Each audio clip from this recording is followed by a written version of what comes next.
Hello friends, सब कैसे हैं। आज हम बात करेंगे किसके बारे में, एजर्सन और रीज़न किसके बारे में, electromagnetic induction and alternating current के बारे में बात करेंगे। किसके बारे में बात करेंगे, alternating current and electromagnetic induction के बारे में बात करेंगे। ठीक है, तो जैसे कि पता है आप सबको कि जो एग्ज़ाम डेट है फिज़िक्स एग्ज़ाम की CBSE 12th वो है 10 दिसंबर। तो आज से आप मान लो कि आपके पास कितने दिन हैं, टोटल 50 डेज़ है। तो आज से ही अपनी स्ट्रेटजी बनाना शुरू कर दो। 50 डेज़ लेफ़्ट है और किस तरह से आपको क्या करने हैं, प्रैक्टिस करने हैं। क्योंकि इस समय डेरिवेशन नहीं आ रही है, सिर्फ क्वालिटेटिव पेपर पूछा जाएगा। क्या पूछा जाएगा, क्वालिटेटिव पेपर पूछा जाएगा। लेंथी क्वेश्चन नहीं होंगे, शॉर्ट होंगे, पर बहुत अच्छी रीजनिंग होगी इन क्वेश्चनों में। ठीक है, तो स्टार्ट करेंगे अपना टॉपिक। किस पे चलेंगे, electromagnetic induction and alternating current. तो पहले मैं एजर्सन और रीज़न लेके आया हूँ आपके पास, क्योंकि एजर्सन और रीज़न भी पूछे जाने हैं एग्ज़ाम में। ठीक है, तो आपको इसकी प्रैक्टिस होनी चाहिए। तो जो पहला क्वेश्चन है वो है हमारे पास, अ कैपेसिटर ब्लॉक DC। ये एजर्सन है, क्या है, एजर्सन है इसे। तो एजर्सन ये क्या सही बोल रहा है, कैपेसिटर क्या ब्लॉक करता है, DC ब्लॉक करता है। तो उसका रीज़न है, the capacitive reactance is given by x = 1/2 pi FC for DC = F = 0। यानी कि जो AC है उसको अलाउ करता है, क्या करता है, अलाउ करता है। पर जो DC है उसको क्या करता है, ब्लॉक करता है। तो सही बात है, क्योंकि जो कैपेसिटर होता है यानी कि DC को ब्लॉक करता है, क्या करता है, ब्लॉक करता है। क्यों करता है, देखो, क्योंकि DC की फ्रीक्वेंसी क्या होती है, DC की फ्रीक्वेंसी हमारे पास क्या होती है, 0। क्या होती है, 0 है। और हमें पता है कैपेसिटिव रिएक्टेंस क्या होता है, 2 पाई FC। तो यानी कि इसकी जो फ्रीक्वेंसी 0 है, तो यानी कि कैपेसिटर क्या नहीं करेगा, काम नहीं करेगा। क्या नहीं करेगा, काम।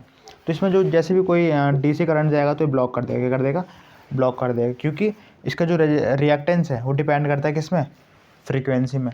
तो इसकी फ्रीक्वेंसी नहीं होती, तो यानी कि कैपेसिटर क्या करेगा, जिसकी फ्रीक्वेंसी नहीं होगी उसको क्या कर देगा, ब्लॉक कर देगा। तो समझ गए। तो उसका क्या है, एजर्सन भी सही है और रीज़न भी सही है।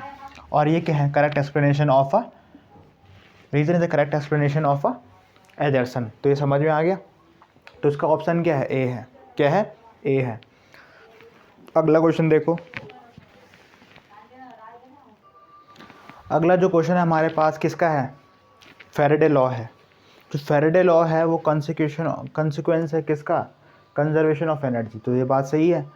तो कैसे, अगर हम क्या कर रहे थे, मैकेनिकल एनर्जी किस में कन्वर्ट कर रहे थे, इलेक्ट्रिकल एनर्जी में बदल रहे थे। किस में बदल रहे थे, इलेक्ट्रिकल एनर्जी में। तो यानी कि जो मैकेनिकल एनर्जी है वो कन्वर्ट हो रही थी किस में, इलेक्ट्रिकल एनर्जी में, बाय कटिंग द फ्लक्स को चेंज कर रहे थे। तो क्या हो रहा था, इंड्यूस EMF हो रहा था ना।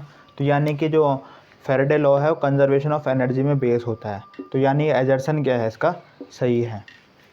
रीज़न देखो, in a purely resistive AC circuit the current lags behind the EMF। आप रेजिस्टिव कोई रेजिस्टेंस होगा तो उसमें देखोगे आप क्या होता है, EMF लैग करता है करंट से, नहीं लैग नहीं करता। क्योंकि रेजिस्टेंस के केस में क्या होता है, EMF and current is same phase में। करंट एंड EMF क्या होती है, सेम फेज में होती है। तो यानी कि करंट लैग ही नहीं करता किसके, यानी कि सेम फेज में होता है। क्या होता है, सेम फेज में। अगर सेम फेज में होगा तो यानी कि ऑप्शन क्या है, रॉन्ग है। तो रीज़न क्या है, गलत है। एजर्सन क्या है, ट्रू है। तो फैराडे का लॉ समझ में आ गया ना, किसमें बेस है, एनर्जी में बेस है। तो इसका ऑप्शन सी होगा, if assertion is true but reason is false. तो उसका ऑप्शन क्या है, सी है। तो ये क्वेश्चन हो गया। अब अगला क्वेश्चन देखो। अगला क्वेश्चन हमारे पास क्या है, transformer are use with an AC source and not with DC source. तो ये बात सही है, हाँ ये बात सही है। क्योंकि हम क्या कर सकते हैं, देखो उसका एग्जाम्पल भी दे रखा है। इसका रीज़न पे पढ़ लेते हैं एक बार। Only AC can be step up and step down by the means of transformer. तो यानी कि AC को ही स्टेप अप कर सकते हैं, यानी कि इसकी वोल्टेज क्या कर सकते हैं, बढ़ा सकते हैं, और इसकी वोल्टेज को घटा सकते हैं। ठीक है, पर जो उसकी अब देखो फ्रीक्वेंसी क्या है, DC की, AC की, DC की तो सिमिलर फ्रीक्वेंसी है, उसको हम स्टेप अप स्टेप डाउन नहीं कर सकते। तो यानी कि हम क्या करेंगे, स्टेप अप और स्टेप डाउन करेंगे। तो हमारे पास क्या होगा, एजर्सन भी सही है और रीज़न भी सही है। और reason is the correct explanation of an assertion. ठीक है, तो यानी बहुत ये आसान था, क्योंकि AC को स्टेप अप कर सकते हैं, स्टेप डाउन कर सकते हैं, ठीक है, ना कि DC को। तो ये क्वेश्चन हमारे पास हो गया, ये कभी कभी पूछ लिया जाता है। ठीक है, अगला क्वेश्चन देखेंगे अब। अगला क्वेश्चन हमारे पास क्या है, अगला क्वेश्चन हमारे पास है transformer can be use to increase decrease both voltage and current.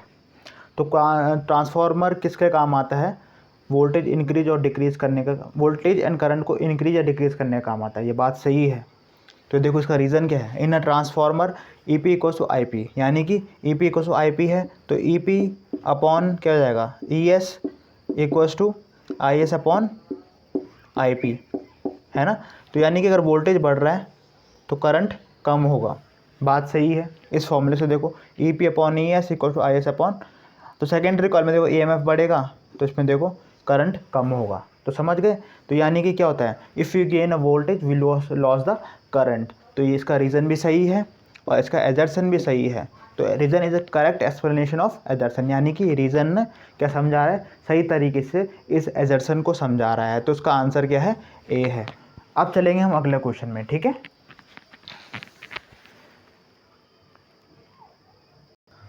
अब देखो अगला क्वेश्चन बेटा आ गया हमारे पास, क्या है, एजर्सन है। एजर्सन बता रखा है कि जो सेकेंडरी कॉइल में हम क्या करेंगे, थिक कॉइल को यूज़ करेंगे, ठीक है, ताकि स्टेप डाउन ट्रांसफार्मर में ताकि हम क्या कर सके, उसमें जो हीट में जो ट्रांसफॉर्म होगी एनर्जी उसको बचा सके, यानी कि to reduce the production of heat in secondary coil. यानी कि सेकेंडरी कॉइल में क्या करेंगे, हीट से बचाने के लिए क्या करेंगे, हम उसको मोटी तार लगाएंगे। देखो तो ये देखो सेकेंडरी वायर हो गई, यानी कि हम क्या करें, स्टेप डाउन कर रहे हैं ना, तो स्टेप डाउन में क्या होता है, नंबर ऑफ टर्न्स क्या होते हैं, कम होते हैं, क्या होते हैं, कम होते हैं बजाय प्राइमरी के ना। ये प्राइमरी कॉइल हो गई और ये क्या हो गई, सेकेंडरी कॉइल हो गई। अब इसमें वायर कैसे लेंगे, थिक लेंगे, क्या लेंगे, थिक लेंगे। थिक लेंगे तो ये क्या होगी, वायर क्या होगी, मोटी होगी, क्या होगी, मोटी होगी। अब हमने एक केस पढ़ा हुआ, resistance is inversely proportional to area. अगर वायर मोटी कर दूंगा तो एरिया बढ़ जाएगा, क्या बढ़ जाएगा, एरिया बढ़ जाएगा।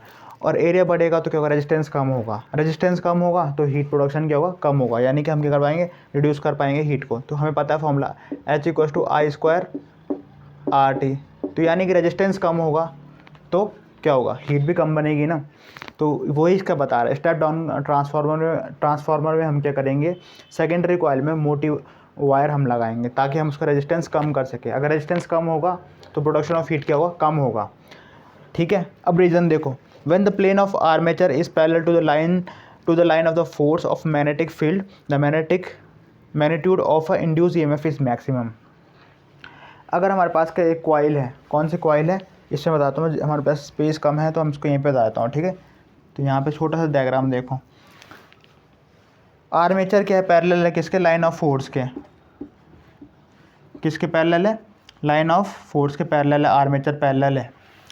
तो पैरेलल केस में क्या हो जाएगा, पैरेलल केस में फ्लक्स क्या होगा, मैक्सिमम होगा, क्योंकि बी डेल एस, ठीक है, बी डॉट डेल एस हो जाएगा, B dot S del S cos zero.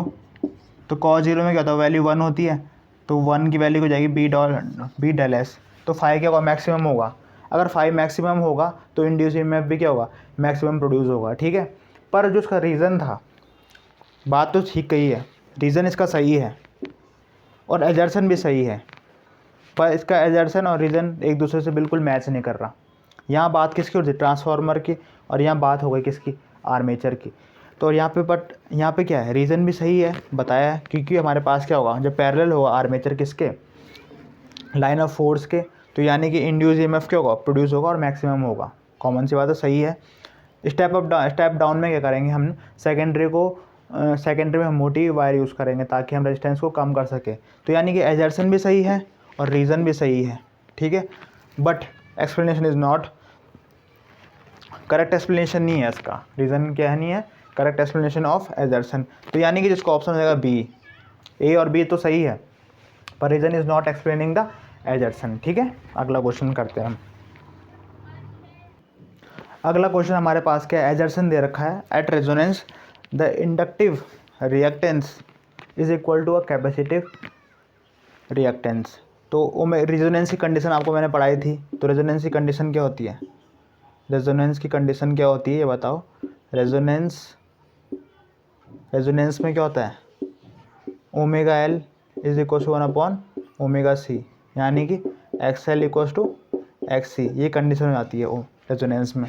यानी कि कैपेसिटिव रिएक्टेंस किसके इक्वल बन जाता है, जो हमारे पास इंडक्टिव रिएक्टेंस के इक्वल बन जाता है। अब देखो रीज़न क्या है, in LCR circuit the inductive reactant is equal to opposite of a capacitive reactance. ये बोल रहा है एक्स एल क्या है, माइनस ऑफ एक्स सी है, तो ये गलत स्टेटमेंट है। स्टेटमेंट क्या है, ये गलत है। तो यानी कि हमारे पास क्या है, X L equal to X C होता है। रेजोनेंस एक कंडीशन होती है जिसमें क्या होता है, हमारे पास क्या होता है, मैक्सिमम करंट होता है सर्किट में, और दूसरी बात, करंट मैक्सिमम होगा तो रेजिस्टेंस बहुत कम होगा। तो बहुत कम यानी कि रेजिस्टेंस होता है, करंट मैक्सिमम होता है, वो कंडीशन हमारी होती है रेजोनेंस की। और इसमें क्या होता है, जो हमारे पास इंडक्टिव रिएक्टेंस होता है कैपेसिटिव रिएक्टेंस के इक्वल होता है, पर यहाँ पे हमें रीज़न गलत दे दिया, नेगेटिव ऑफ बताया, तो यानी कि रीज़न गलत है और एजर्सन सही है। तो यानी कि इसका ऑप्शन क्या होगा, सी होगा। Assertion is true but reason is false, तो इसका ऑप्शन क्या हो जाएगा, सी हो जाएगा। तो यह समझ में आ गया। अब अगला क्वेश्चन करते हैं, ठीक है। अगला क्वेश्चन हमारे पास क्या है, the quantity of LR possesses the dimension of time. तो ये बताना है, पोजेस करता है टाइम के, तो प्रूफ करते हैं। अब हमें पता है ना, सेल्फ इंडक्टेंस वाला, इंडक्शन वाला पढ़ा होगा, ये इक्वल टू क्या होगा, LdI/dt, ठीक है। अब ये ऊपर जाएगा तो कितना जाएगा, ये हो जाएगा EdT/DI, ये कितना हो गया, L हो गया, और R कितना होता है, E/I होता है, तो L/R रख दें, L कितना आ गया हमारे पास, ये आ गया EdT/DI, और R कितना आ गया, E/I, ठीक है। I से तो I कट गया, E से E कट गया, बचा सिर्फ dt। तो dt का कितना हो जाएगा, देखो तो L/R कितना आ गया, T आ गया, तो dt कितना हो, टाइम, यानी कि पोजेस करता है डायमेंशन ऑफ टाइम। अब इन्होंने बोला, in order to reduce the rate of increase of current through a solenoid we should increase the time constant. तो हमें पता है टाइम को, देखो DI/dt था, लेसन में आ रहा था ना, अगर टाइम बढ़ाएंगे तो कॉमनली बात है आई क्या होगा, कम होगा। तो ठीक है, यानी कि इसमें हम क्या कह सकते हैं, एजर्सन भी सही है और रीज़न भी सही है। क्या है, एजर्सन भी सही है और रीज़न भी सही है। और ये क्या करेक्ट एक्सप्लेनेशन है किसका, ए का, तो ये बताना हमें, यानी कि assertion but reason is false in order to reduce. यहाँ पे रीज़न फॉल्स बता रहे हैं, पर मेरे अकॉर्डिंग जो बुक में दे रखा है यहाँ पे क्या बता रखा, फॉल्स है, रीज़न क्या है, फॉल्स है, रीज़न फॉल्स है, और एजर्सन क्या है, ट्रू है। तो टाइम का तो हमें पता है ट्रू, ये क्या हो गया, ये L/R कितना हो जाएगा, ये L/R किसके इक्वल हो जाएगा, T के इक्वल हो जाएगा, कॉमन सी बात है। अब इन्होंने बोला, in order to reduce the increase rate of increase of current through a solenoid we should increase the time. अच्छा उल्टा होता है, क्या होता है, उल्टा, तो हाँ सही है, यानी कि इस पर लिखा हुआ increase the rate, increase the current we increase the time. तो यानी कि हमें करंट इंक्रीज़ करना है, करंट को इंक्रीज़ करना है, तो टाइम को क्या करना पड़ेगा, डिक्रीज़ करना पड़ेगा। ये था क्वेश्चन में, थोड़ा फ्लिप मार दी थी। इन्होंने बोला करंट भी अगर टाइम इंक्रीज़ करोगे तो करंट भी बढ़ेगा, नहीं ऐसा नहीं होगा। अगर टाइम क्या होगा, टाइम को डिक्रीज़ करना है तब जाके क्या होगा, करंट बढ़ेगा। एक दूसरे को क्या है, रेसिप्रोकल है ये, क्या ठीक है। इस केस में समझ में आ जाएगा आपको। L=DI/dt, टाइम बढ़ेगा तो थोड़ा कम होगा, इंड्यूस ईएमएफ कम हो जाएगा टाइम बढ़ने पे, और फिर इंड्यूस ईएमएफ कम होगा यानी कि करंट भी क्या होगी, कम होगी। तो यानी कि रीज़न फॉल्स है, क्या है, फॉल्स है, और एजर्सन हमारे पास क्या है, ट्रू है। तो यानी कि इसका ऑप्शन क्या होगा, ऑप्शन नंबर सी, ठीक है। तो ये समझ में, यहाँ पर छोटी छोटी बातों में कन्फ्यूज़न हो जाता है, ठीक है। इस तरह के क्या होते हैं MCQs, और हमारे पास एजर्सन और रीजनिंग पूछी जाती है। अब हम दूसरा क्वेश्चन करेंगे। अब देखो ये क्वेश्चन है हमारे पास, if a current is flowing through a machine iron eddy current is produce.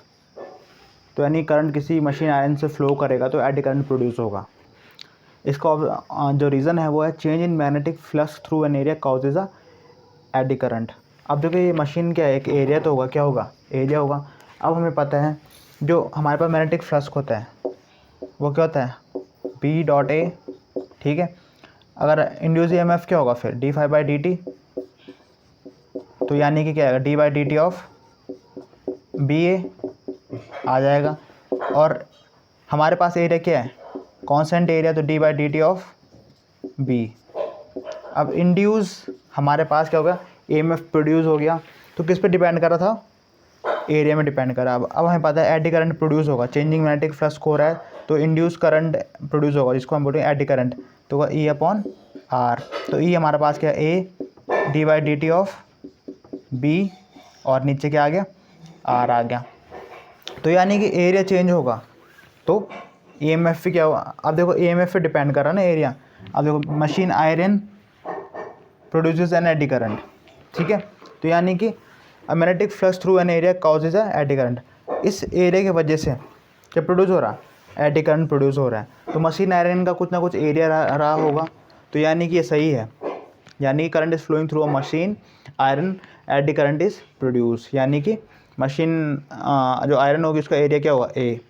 तो ठीक है, एरिया से पास होगी तो इंड्यूस EMF होगा, और फिर क्या होगी, करंट फ्लो होगी। Change in magnetic flux through an area causes a eddy current. कभी भी मैग्नेटिक फ्लक्स चेंज होगा तो करंट, एडी करंट क्या होता है, प्रोड्यूस होता है, ठीक है। तो ये हमारी आज की क्या थी, एजर्सन और रीजन किसके थे, इलेक्ट्रोमैग्नेटिक इंडक्शन और अल्टरनेटिंग करंट के बारे में, ठीक है।